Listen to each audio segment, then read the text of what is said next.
name is McMehan, and this is a brief guide to English language A-level at Raffles International, which will be available from September for students in Year 12.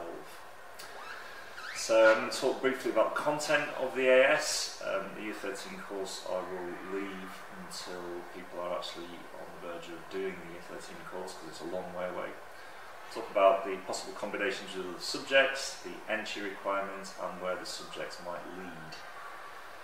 Okay, so English language A-level at Raffles, we do Edexcel International A-level, which is an internationally recognised qualification from the UK exam board, and employers around the world and universities will accept it as proof of your academic ability in the subject. The first thing that I should say about English language A-level is that it is not a proficiency qualification. It's not like IELTS or something similar, second language GCSE for instance. It is a linguistically based study of the history, development and progress of the English language, its structure and uses. So it's, although people will look on it favourably as an indication of your advanced knowledge and competence as regards English language, it's not actually something which is going to assess how well you speak it or your comprehension skills. So if you're thinking of doing the course because you think it will be a measure of that, then actually although your writing skills and aspects of your comprehension will be improved as a result of an A-level of this kind, that's not its primary function. There are 2 units for the Edexcel International A-level, and they are both examined. So Unit 1 deals with context and identity, and what you will get is some stimulus material which will be text-based. It might be an extract from a speech or a website or a newspaper article, and there are usually 2 of them, sometimes 3.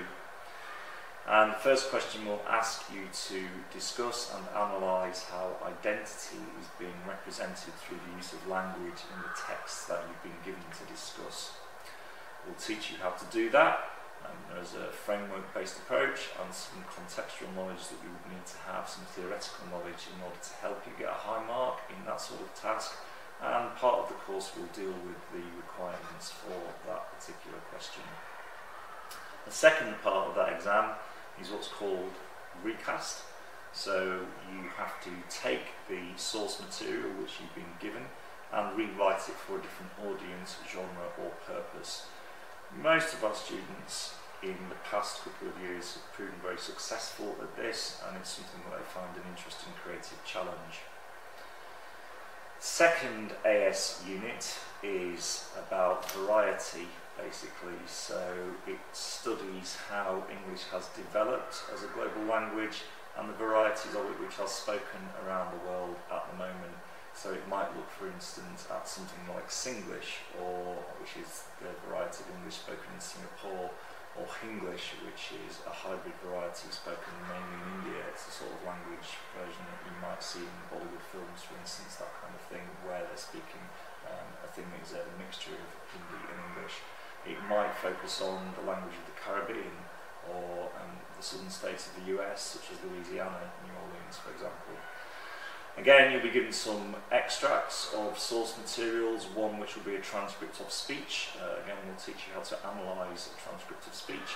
And one might be from a newspaper article, an interview or something along those lines. You'll be asked to discuss how the variety of language is being exemplified in the transcript of speech for one question in the exam. And the second question will ask you to talk about the development of that variety of English in general. So you would be looking, for instance, at maybe Scottish English would be the version that you've been presented with, the variety you've been presented with, and you would be, having been taught about that, you would be identifying the ways in which it's developed, why it's developed in those particular ways, and so on. That's quite technically difficult, quite a challenging thing. That's the more obviously linguistic-y branch of the subject, and those are the 2 units that were 50% each, which will constitute the AS. As I say, there are 2 more units for Year 13, which will make up the full A-level, but I will deal with those at another time. Okay, so English language A-level works well in combination with, in fairness, almost anything. In the years that I've been teaching the qualification, I've had students who are doing pretty much every other subject imaginable, from psychology to physics. It's pretty versatile, it's a good complement to sciences and maths. It demonstrates that you can do more than just science and maths, so you can do something which is humanities based and requires the writing of essays and so on. Typically, people will do things like business, economics, history, maybe literature, because that's a very separate qualification. They might do media, for example.